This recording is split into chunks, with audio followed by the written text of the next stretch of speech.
बोली सा चर्चा भारत की से और समाचार निर्देश से आज हम यूपी के मुरादनगर में पहुंचे हैं, जहां हमारी मुलाकात एक प्रोग्राम आज है, अभी शुरू होने वाला है कुछ ही देर बाद। हमारी एक ऐसी शख्सियत जो किसी परिचय के मोहताज नहीं है, महाशय बिशन सिंह फजलगढ़। वैसे तो उनका बहुत लंबा दौर इस लाइन में रहा है, उनसे जानना चाहेंगे उतराव चढ़ाव और क्या क्या किन किन के साथ उनका साथ रहा दिया चले हमारे बीच महाशय बिशन सिंह फजलगढ़। धन्यवाद बोली शाह जी। उतार चढ़ाव को तो कोई बात नहीं है। हमने शुरू से एक चीज़ सीखी है कि क्षेत्र कोई सा भी हो, लेकिन आदमी को मेहनत और परिश्रम करते रहना चाहिए।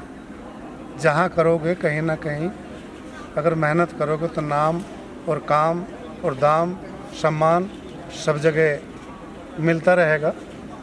लेकिन जहाँ तक कलाकारों का मामला है कि वे किसके साथ रहे किसके साथ नहीं रहे, मैं खुद में तो नहीं बड़ा हो पाया। अगर भाई मैं एक बहुत बड़ा नामजद कलाकार हुआ, लेकिन फिर भी अपने शौक़ के मुताबिक जैसा भी नाम या काम रहा उसके हिसाब से। लेकिन संगत हमेशा बड़े अच्छे कलाकारों में, अच्छी संगत में और अच्छे लोगों में ही हमेशा मेरा एक देह रहा। अगर मैं जब रहा बिल्कुल बहुत अच्छे नामों के साथ ही रहा हूँ। भाई ब्रह्मपाल नागर कह दें अपने आप में, उनका भी एक दिन और आज भी तो कैसी लाइन थी कि वो धर्मेंद्र की तरह आज भी सदाबहार हैं। धर्मेंद्र भी कहें, अगर हम इसको दूसरे शब्दों में बोले कि हमारी हरियाणवी लाइन के देहाती लाइन के भीष्म पितामह कहते अतिशोक्ति नहीं है। कोई शक इसमें नहीं होगा, उन्होंने उस मुकाम को छुआ। उसके बाद हरियाणवी जगत में एक नाम बड़ा बहुत सुंदर सा उभर के आया, मैडम राजबाला जी का। और कई बार कार्यक्रमों में मुलाकात हुई, हमारी भी टीम लग रही, उनकी भी टीम लग रही, और फिर कुछ ऐसा साथ बना कि 5 साल तक मैडम राजबाला का जहाँ बिल्कुल सुप्रसिद्ध तरीके से एक तरफा डंका बाज रहा था, तो वहाँ भी हमको बड़ा एक सहभागी बन करके उनको 5 साल साथ देते हुए साथ रहे, एक दूसरे का सहयोग रहा, उनके साथ भी रही। वो एक अपने आप में बहुत बड़ा नाम था। उसके बाद में फिर एक बड़ा सुंदर सा नाम उभर के आया कलाकारों की दुनिया में कि भाई सपना चौधरी। तो हमारी मुलाकात तो नहीं थी, लेकिन फिर भी हमको उनके भी साथ रहने का जैसे ही आमंत्रण मिला तो उसको स्वीकार किया, और जैसा भी कुछ था उनके साथ भी लगभग 4 से 5 साल बड़े सुंदर तरीके से समय व्यतीत हुई, और बड़ा बढ़िया तरीके से वहाँ भी अपना सब कुछ जो कह दिया वही हुआ। गुरुजी, ये जो 3-4 नाम गिनवाए हैं, ये आपकी लाइन है, जैसी लाइन है अभी अच्छी है, सब चल रहा है, काफ़ी दिनों से चल रहा है, तो ये लाइन नाम चेंज करे, ये नाम चेंज किस तरीके से होते हैं? जैसे बिशन जी फजलगढ़, आपका साथ गांव का नाम भी जुड़ा हुआ है, आपने अभी ब्रह्मपाल नागर जी का नाम, फिर ललिता जी का नाम, मतलब ये टीम बदलने का क्या कारण होता है कि वो टीम छोड़ी दूसरे में आ गए, दूसरी छोड़ी तीसरे में चले गए? ये मतलब किस तरीके से चेंज करते हो? ये चेंज का मामला नहीं था, ये एक मामला था। अब जैसे जब कंपटीशनों का दौर था तो मास्टर ब्रह्मपाल नागर जी के सामने भी मैंने कंपटीशन गाए हैं, और कई बार हार जीत हुई हैं। रहे सतपाल दोसा जी के साथ भी काफ़ी दिन है, तो अपनी टीम से गाते थे। और जब ये इलेक्ट्रॉनिक युग आया तो यहाँ पर टीम नहीं बची बोली शाह जी। आज मैं आपको बताऊँ कि ये चेंज नहीं है। अब जब कंपटीशन का दौर ख़त्म होकर के इलेक्ट्रॉनिक युग आया तो फिर टीम नहीं बची, फिर हर टीम का वो हीरो कलाकार बच गया जो मैन कलाकार था। और उन मैन कलाकारों को जुड़ के एक दूसरे रामअवतार, करमपाल जी, ब्रह्मपाल जी, सतराज नागर, मैं भी, और इधर के काफ़ी भिखारी लाल तबर, मतलब जो बड़े बड़े नाम थे, ये सारे एक साथ भी अपने आप में नामजद होने के बावजूद भी सतपाल दोसा सब एक साथ रहेंगे। आज सपना चौधरी जैसे पीछे भाई एक डाउनफॉल आया सभी का, हिंदुस्तान में का, वर्ल्ड की बात करें हम, कोरोना काल के बाद आज मुलाकात हमारी आपकी हो रही है, करीब 2-2.5 साल तो हो गया है। तो इस बीच में कैसे आपने टाइम बिताया अपना टाइम पास करने के लिए? कलाकार तो सभी ताला बनते हैं, आप अपनी दिनचर्या कैसे वो 2-2.5 साल आपका निकला? वो बोली शाह जी, जो कलाकारों की जो बिल्कुल दुनिया बंद थी, तो हम हरपण मौला कलाकार हैं, आपको बता दें, इससे आप अभी अनभिज्ञ हो गए। अब हमने सोचा कि इस कोरोना काल में जहाँ कलाकार भी बंद हैं और हम तो उतने बड़े कलाकार भी नहीं हैं, तो कैसे काम चले।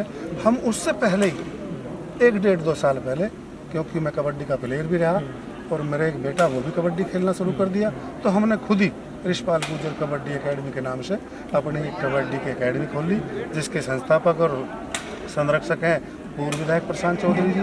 उनके आशीर्वाद से हमने कबड्डी की एकेडमी खोल दी, जिससे मेरा बेटा 2 बार यूपी स्टेट खेल के फिर तीसरी बार यूपी से नेशनल गया। नेशनल में उसका मेडल था और मेडल बनने का ITBP में वो सकुशल एकदम जाते नहीं डॉक्टरी और भर्ती होगा। आज ट्रेनिंग करके दिल्ली में वो सेंटर में सर्विस पे है। तो हमने उस एकेडमी को चलाया और उससे अपना बच्चों का भला भी किया। जो कबड्डी के खिलाड़ी थे उनको राष्ट्रीय स्तर पर नेशनल लेवल पर पहुँचाया। अपना बेटा क्या, अन्य का बहुत लड़के ऐसे मेरे पास गए। चलो, आपके बेटे का सिलेक्शन हुआ, हमारी तरफ से बधाई और हमारी पूरी टीम की तरफ से आपकी बधाई। बच्चा दिन रात चौगने करें, बच्चों के लिए हम सब कुछ करते हैं, रात दिन काम भी करते हैं, कोई भी काम लगे हम करते हैं और उनके लिए। तो अभी आगे जैसे अभी 2-2.5 साल का आपने बताया, एक तो अकेडमी का होगा कुश्ती का, लेकिन ये जैसे अभी शुरुआत हुई है तो बीच में कोरोना काल ही लगा लें कि बीच में प्रोग्राम हो ही नहीं है, और प्लानिंग और कितने साल हुए आपको इस लाइन में? नहीं, बोली साहब जी, उसमें एक कारण था, कबड्डी वो हमारी एकेडमी खुली तो उससे हमारे दोनों काम सधे।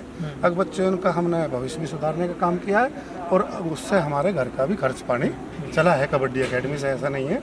अब उसी के आज वो हमारा एक हथियार भी है कबड्डी के एकेडमी। लेकिन इस बीच में जहाँ तक कार्यक्रमों का सवाल है, मेरी एक फितरत रही है, चाहे मैं किसी के साथ रहा, अगर मैंने अच्छा तो गाया है, मतलब जिसको सब सुन सकें, और मैंने अच्छे ही कार्यक्रम करे। और आज भी मुझे अपने क्षेत्र में या पहाड़ में या नोएडा में या दिल्ली में जो अच्छे सुंदर और रागणी के कार्यक्रम होंगे वो मुझ जैसे को मिलते हैं। जैसे कि आज हम मुरादनगर में उसी संदर्भ में है कि यहाँ उन्होंने हमारी जरूर समझी, तो आज इस कार्यक्रम में भी हूँ। जो समझी। कितने दिन हुए आपको सिलाई में? मैंने बिशन सिंह ने गाई रागनी लिख करके सन 86 में और खड़ी किले पे कोमड़ देवा तो मस्त हुई 80 में। 86 में यानी कि मैं बहुत अच्छा कंपटीशन गाता था। 84 में इंदिरा कांड हुआ तो मैंने रागनी बनवा करके अपने गुरुओं से कंपटीशन में गाई है। तो इस लाइन में मुझे, अगर मैं कह दूं कि लगभग सन 82 के आसपास से मैं इसमें 18 और ये 29, 18 और 21 लगभग 37-38 साल से हो लिए। तो ये जो 37-38 साल का दौर रहा, इसमें उतराव चढ़ाव की बात करें, संस्कृति की बात करें, ये उठाव में रही है, गिराव में रही है, और क्या कारण मतलब? नहीं, कुछ चीज़ों का प्रभाव तो जरूर पड़ा है। अब जो हमारे टाइम का मामला था, जब हम कंपटीशन गाते थे, तो कोई कलाकार ऐसा शब्द भी कोई नहीं कह सका जहाँ महफिल में वो पकड़ा जाए, और कहीं गलत तरीके से भी गलत तरीके से भी वो नहीं लगभग चलता था। आज कई तरह का युग बदला है।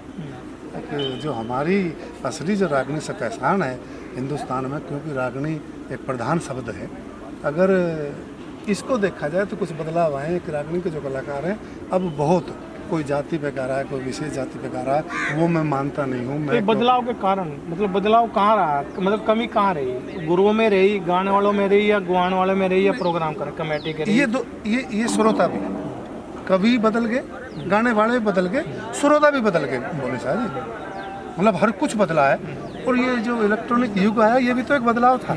इससे बदलाव से फिर नया युग आता चलेगा। नहीं, और बदलाव तो ठीक है, आना चाहिए, लेकिन बदलाव के साथ साथ क्या होता है, गिरावट की बात। देखो, मैंने गिरावट के और उठाव के दोनों बात पूछी है। मैंने दोनों बात आपको मैं बता रहा हूँ। जैसे कि एज ए सपना चौधरी के कार्यक्रम के बारे में कोई ये सोच ले कि वो केवल बेकार कार्यक्रम करते हैं, वो रागनी भी गाती है, ठीक है जी। और वो अगर डांस भी करती है तो वो उस रूप में करती है कि जहाँ हिंदुस्तान का प्रत्येक श्रोता उसके कार्यक्रम को बैठ के देख सकता है। लेकिन फिर भी कलाकारों के माध्यम से कुछ ऐसा चेंज आया है स्टेज पर, जो शब्दावली की तरह से गाया जाता है आपस में, तो कुछ फर्क आया जहाँ अच्छे श्रोता कई बार नहीं सुन पाते। अब सपना चौधरी को लेके चले तो ये भी कोई दो राय नहीं है कि हरियाणा का नाम पूरे वर्ल्ड के सामने आया है, तो उनका कहीं ना कहीं बहुत बड़ा हाथ रहा है। बहुत बड़ा हाथ रहा है। और उनका हाथ रहा तो कहीं ना कहीं हमारा आपका ये कर्तव्य बनता है कि उस चीज़ को लेवल जो जिसकी बात कर रहे हैं, जिसके लिए पहचाने जाते हैं आगे भी, तो आने वाली जो जनरेशन है जो इस लाइन में आना चाह रही है, वेट कर रही है, आ भी गई हैं, तो उनके लिए क्या संदेश आपका भी, किस तरीके से करें कि ये उठाव बना रहे हैं? मैं देखिए बोले शाह जी, मेरा जो अपना नज़रिया है, अगर मैंने अपने आप को नहीं बदला तो मैं किसी दूसरे कलाकार को ये सलाह नहीं दे सकता कि वो बदल करके अपना नाम करे। वो असलियत से सभ्यता के दायरे में रहता हुआ जो अपना नाम करेगा, नाम जरूर होएगा। सपना का इसलिए तो जिक्र करा कि उसने जो भी किया, आज हिंदुस्तान का पहले नंबर का उसका नाम है, लेकिन फिर भी कहीं ना कहीं दायरे के अंदर रहा। बोली साहब, वो दायरे से बाहर उसने कोई कार्य मेरी नज़र से नहीं। जहाँ तक हमारा समीकरण ये कहता है, मैडम राजबाला जी ने इस लाइन में जो एक ठहराव इस लाइन को दिया, काफ़ी दिन चला और अभी भी चल रहा है। जो ठहराव के इस चीज़ की हकदार थी हरियाणवी की जो संस्कृति कलाकार, वो ठहराव ला के दिया और सपना जी ने उनको कोटि पे पहुंचाया, बिल्कुल पहुंच। लेकिन अभी क्या देखने को मिलता है, जैसे जो हमारे लक्ष्मी जी, मांगेराम जी, पीरू जी, जो भी कवि हमारे हुए हैं, उन्होंने इतना कुछ लिख के गए हमारे लिए, कोई कॉपीराइट किसी का नहीं है, कुछ नहीं है, लेकिन उनसे हट के फिर ये चेंज जो आ रहा है, गिरावट, एक तरीके से गिरावट लगा लो, क्योंकि जो श्रोता हैं गाने और जो जिसके लिए पहचान, वो कहीं ना कहीं होती जा रही है। हाँ, कुछ फर्क तो मैंने बोले शाह जी बताया है ना। अक जो शब्दावली की तरफ से कुछ कलाकार गा रहे हैं, मेरी उनको भी एक सलाह है, अक अच्छा गाएंगे। बोले शाह जी, कई बार कलाकारों की थोड़ी सी गड़बड़ होगी, मैं कुछ ज़्यादा नहीं कह सकता। अब भाई ये सोच लिया कि मैं लेडीज़ के साथ गाऊंगा तो मेरा नाम होगा, मैंने कभी इस बारे में अपना ना दिमाग लगाया ना कभी सोचा। मैंने लड़कियों के साथ रहा तो महाभारत गाया है, और आज जब रागनी कंपटीशन में गाते थे तब भी वही गाया है। आज भी नाम हो चाहे ना हो, लेकिन मैं अपने पद से नहीं डूबूंगा। मैं देहाती गायक हूँ और अच्छे शब्दों से जिसको पूरी महफिल सुने, ऐसा गाना ही आज गाना चाहूँगा। गाने के प्रोग्राम मिले या ना मिले। आज का जो प्रोग्राम है, इसमें कौन कौन कलाकार किस उपलक्ष्य में मुरादनगर आप इकट्ठे हुए हैं? आज उपलक्ष्य ये है कि ये पंकज भारद्वाज और टिंकू त्यागी दोनों आपस में तो दोस्त हैं, ये हमारे भी बहुत अच्छे दोस्त भी हैं, छोटे भाई भी। और भारद्वाज के बेटे के जन्मदिन के उपलक्ष्य में ये कार्यक्रम रखा गया, जिसमें काफ़ी कलाकार आज, उन्होंने जिस दिन कार्यक्रम की नींव रखी थी उस दिन ही हमको बता दिया। और पेप्सी शर्मा के द्वारा काफ़ी कलाकार आज यहाँ हैं जिनकी उम्मीद नहीं थी, अब उनसे हमारी मुलाकात होगी। पेप्सी शर्मा जो हाई से अपनी हाई से जो अपनी हाई को बॉम्बे तक ले गए और वापस यूपी, हरियाणा, राजस्थान, दिल्ली, उन्हीं की बात कर रहे हैं ना। वही पेप्सी शर्मा है। बोले शाह जी, ये हाई को आप अधर मत ना लो। मुझसे कभी लड्डन सिंह पूछ रहे हैं, भाई मैं ये पूछना चाहूँ बिसंत ने मेरी रागनी पे कितने पैसे कमा दिए होंगे। मगर गुरुजी मेरा मकान कैसा लगे तुम्हें? तो भाई 50 लाख का होगा। मगर तो इसे एक रागनी से मैंने मकान बनाया। मैं महाभारत का शौकीन हूँ, मेरे श्रोता ऐसे ही थे, महाभारत ही हमने जन्म भर गाया और मगर जूस से ही। अब जहाँ तक पेप्सी शर्मा का सवाल है, वो हाई से ही सुप्रसिद्ध हो गया भाई बोली शाह जी। उसकी हाई ने इस हिंदुस्तान में उसको पहचान दी है, उसको नाम दिया है, उसको काम दिया है, सम्मान दिया है। रखाना ना रखाना ये पेप्सी शर्मा का काम है, लेकिन उसको दिया बहुत कुछ। गुरुजी एक आखिरी सवाल आप फिर बंद करेंगे, क्योंकि आपका प्रोग्राम का टाइम हो रहा है, सब लोग इंतजार कर रहे हैं। वो ये है कि आप कबड्डी में गए, मैंने दुकान खोल ली, किसी ने कोई बिजनेस करा, स्टार्ट करा, लेकिन कहीं ना कहीं वो घूम के फिर इस लाइन में वापस आ जाते हैं। ये मोह लगा लो या शौक लगा लो, क्या लगाओगे, जो छूटता नहीं है। आखिरी सवाल आपसे। ये मोह ऐसी चीज़ है, मोह इसी का ही नहीं, जिसमें राजनीति का वो लग गया वो बर्बाद तो होगा, सब कुछ तो बिक गया पर वो राजनीति को नहीं छोड़ पाया। ये तो संगीत का शौक है, जहाँ मुर्दों में भी जान आ जाती है। इस शौक को आदमी ये तो मरते दम पे छूटेगा। बोली साहब अच्छा, एक चीज़ और गुरुजी, ये जो बिशन सिंह फजलगढ़ जो लगा हुआ नाम के साथ, इसका क्या कारण होता है कि कोई कला, वैसे तो पूरा गांव में है, गांव में और भी कलाकार होंगे जो गाते होंगे, बजाते होंगे कई गांव में, लेकिन ये नाम के साथ गांव का लगना, वो गांव की जिम्मेवारी क्या उनके ऊपर पूरी नहीं आ जाती है? बोली साहब जी, मैं आपको बताऊं, मेरा रेडियो पे सिलेक्शन हुआ लगभग 15 से 20 साल पहले। तो वहाँ कौन सी रेडियो पे? आकाशवाणी दिल्ली, जो भारतीय आकाशवाणी है। तो मेरा सिलेक्शन हुआ वहाँ, तो पहले जो ट्रैक पे मेरी रागनी बजनी थी ग्राम संसार कार्यक्रम में 6:20 पे, तो मुंशी भाई अलाउंसर हुआ करते थे, वो गुरुओं की तरह सम्मान करते थे सभी कलाकार। उन्होंने कही अब 4 रागनी नल दमयंती के दादा लक्ष्मी की बिशन सिंह के द्वारा आपके सामने प्रस्तुत। उसके 15 दिन बाद मुझे आकाशवाणी जाने का मौका मिला। मका सिंह को काट दो, मका मुंशी गुरुजी सिंह को काट दो, चाहे बिशन फजलगढ़ कह दो। इस फजलगढ़ का भी बड़ा अलग रोल है। फजलगढ़ का जन्म ऐसे हुआ। फजलगढ़ का भी एक अलग रोल है। सच्चाई ये है कि मातृभूमि ने जो दिया है वो एक कर्ज है। चाहे सिंह को काट दे, ये टाइटल बड़ा चला है। ये टाइटल, जब ये जो दौर की बात कर रहे हो, मैं खोल के नहीं कह सकता। जिस दौर की तुम चेंजिंग बता रहे हो, जब तक ये दौर नहीं आया था, जब तक हमारे टाइटलों का सिक्का बोलता था, बोले शाह जी। नहीं, और महफिलों में ऐसा भी नहीं है, कुछ कलाकारों के जिनके हम साथ रहे हैं, उन कलाकारों की टीम आ गई और वे कलाकार भगवान ना करे लेडीज थे, और लेडीजों के सामने जेंट्स का गाना आज ये हास्य खेल नहीं से। लेकिन फिर भी मास्टर ब्रह्मपाल नागर जैसे जो दिमाग से बड़े प्रबुद्ध कलाकार थे भाई, जिन्होंने MA B.Ed किया हो, प्रोफेसर MA B.Ed भी क्या और कई देशों की यात्रा भी करी है, तो ऐसे कलाकार ने स्पीच दे करके यूँ कह दिया कि अब 4 रागनी बिशन सिंह फजलगढ़ और उदयवीर चौहान के द्वारा आपके बीच में होगी।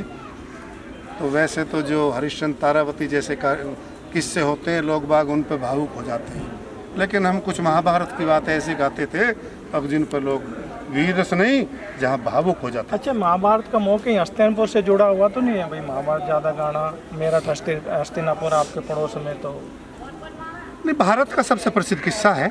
नहीं, किस्सा और संस्कृति को, किस्से तो और बहुत हैं। संस्कृति को बरकरार रखने वाली भाषा का कभी इसमें प्रयोग करेगा।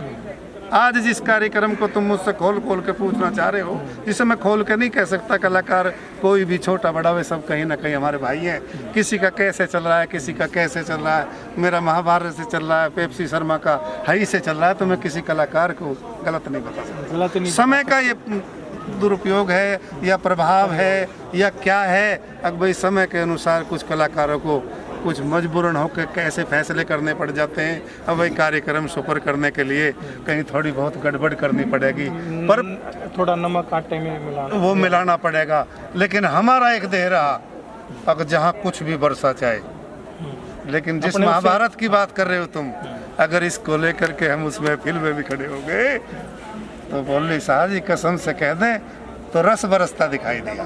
तो आज उम्मीद करेंगे इस प्रोग्राम में हमें महाभारत फिर दोबारा से सुनने को मिलेगा, करीब 2-2.5-3 साल। ये कार्यक्रम पेप्सी शर्मा, बिशन सिंह फजलगढ़, RC उपाध्याय मेरठ, आरती बोरिया हरियाणा, मोनिका चौधरी, शिल्पी तिवारी, बहुत कलाकार यहाँ आ रहे हैं। और बोली शाह जी आप कैमरा लेकर के यहाँ आ रहे हो, इस पूरे कार्यक्रम को हिंदुस्तान में दिखाओगे, आपको भी बहुत वर्ल्ड में दिखाएंगे, आपको भी बहुत मसाला मिलेगा, आपको भी आज बहुत मसाला मिलेगा। आपको एडिट करके उसको दिखाने में बहुत आनंद आएगा अगर मैं अच्छा कार्यक्रम शूट करके लाया हूँ, क्योंकि ये हमारा दावा है कि हम सरस्वती माँ के भगत हैं और उसके लाल है, ये हमारा दावा है। आज कार्यक्रम बहुत सुंदर आपके बीच में, बिल्कुल सुंदर कार्यक्रम होगा। ये हमारे बीच थे हमारे गुरु महाशय बिशन सिंह फजलगढ़। मैं कैमरामैन बोली शाह प्रमोद के साथ वापस स्टूडियो ले चलता हूँ। नमस्कार, धन्यवाद।